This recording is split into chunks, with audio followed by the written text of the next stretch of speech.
दिवस पर प्रभावशाली भाषण। मंच पर आसीन आदरणीय प्रधानाचार्य जी, आदरणीय प्रबंधक जी, सभी सम्मानित गुरुजन और मेरे प्रिय भाई बहन, आप सभी को करवध सादर नमन। सर्वप्रथम सभी सम्मानित गुरुजनों को शिक्षक दिवस की हार्दिक शुभकामनाएं। आज शिक्षक दिवस के शुभ अवसर पर मुझे कुछ शब्द बोलने का मौका दिया गया है, इसके लिए आप सभी का हृदय से आभार। सर्वप्रथम कबीरदास जी के दोहे माध्यम से मैं आपका वंदन अभिनंदन करता हूँ। गुरु गोविंद दो खड़े काके लागू पाए, बलिहारी गुरु आपने गोविंद दियो बताए। कबीर दास जी ने अपने इस दोहे में गुरु की महिमा का बखान किया है कि आपके सामने गुरु और ईश्वर दोनों खड़े हैं, तो तुम पहले किसको प्रणाम करोगे? गुरु ने ही आपको ईश्वर तक पहुंचने का मार्ग सुझाया है, अर्थात गुरु महान है। इसलिए सर्वप्रथम गुरु को ही नमन करूंगी। हमारे वेद शास्त्रों में भी गुरु की महिमा को ईश्वर से ऊपर बताया गया है। हम सभी जानते हैं कि पक्की नींव पर ही मजबूत भवन बनाया जा सकता है। ठीक इसी प्रकार शिक्षक ही विद्यार्थी रूपी नींव को सुदृढ़ कर उसके उज्जवल भविष्य का मजबूत भवन बनाने में मदद करता है और उसे एक सफल इंसान बनाता है। प्रत्येक विद्यार्थी के जीवन में शिक्षक का बहुत महत्व है और उससे भी ज्यादा उसका सम्मान आवश्यक है। जिंदगी गिरवी रख कर भी न चुका पाएंगे जिसका कर्जा, माँ ही नहीं केवल भगवान के बराबर, गुरु का भी उतना ही महान है दर्जा।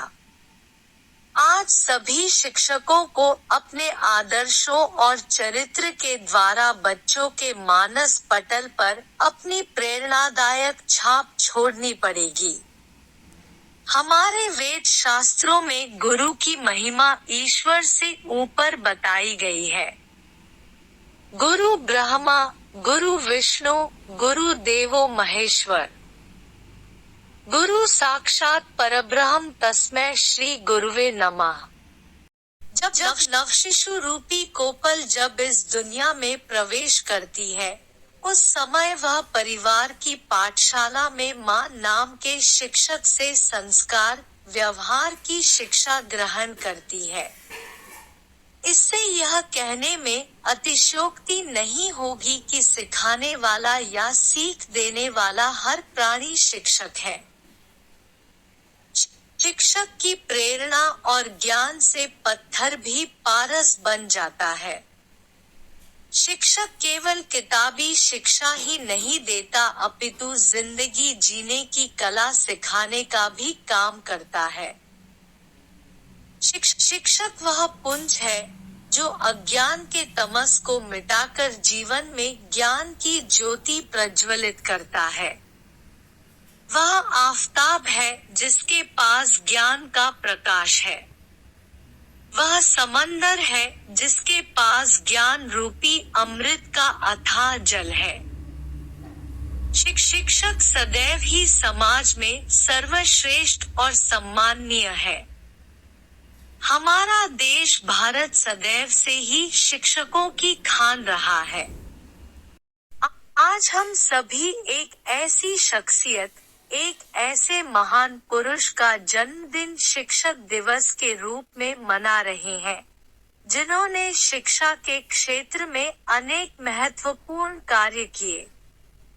वह है स्वतंत्र भारत के प्रथम उपराष्ट्रपति और द्वितीय राष्ट्रपति महामहिम डॉक्टर सर्वपल्ली राधाकृष्णन जी, जिन्होंने अपने प्रशंसकों से निवेदन किया कि अपने जन्म दिवस को शिक्षक दिवस के रूप में मनाने पर मैं स्वयं को गौरवान्वित महसूस करूंगा। ऐसे महान व्यक्तित्व हमारे देश में पैदा हुए हैं, जिन्होंने शिक्षकों को इतना सम्मान दिया। एक सच्चा शिक्षक मोमबत्ती की तरह होता है, जो खुद को जलाकर दूसरों के लिए प्रकाशित करता है। गुरु राष्ट्र निर्माता है, सबसे बड़ा इंसान है। किसमें कितना ज्ञान है, यही उसकी पहचान है। आज इस कटु सत्य से भी मुंह नहीं मोड़ सकते हैं कि समाज में गुरु की गरिमा में गिरावट आई है। गुरु और शिष्य परंपरा कहीं न कहीं धूमिल हो रही है। गुरु शिष्य परंपरा पर प्रश्न चिन्ह लगने लगे हैं। आए दिन शिक्षकों द्वारा विद्यार्थियों के और विद्यार्थियों द्वारा शिक्षकों के बुरे व्यवहार की घटनाएं सुनने को मिलती रहती है। अतः शिक्षक और विद्यार्थी दोनों का ही उत्तरदायित्व है कि गुरु शिष्य परंपरा के महत्व को समझे। एक अच्छे और स्वस्थ समाज के निर्माण में अपना योगदान दे। अंत में निम्न पंक्तियां मेरे सभी आदरणीय गुरुजनों को समर्पित। न तारीफ के शब्दों की है उसको चाहत, न महंगे उपहारों से होती है उसकी इबादत। उसे मिलती है तभी आत्मीय शांति, फैलती है विश्व में शिष्य की कांति। जय शिक्षक, जय भारत।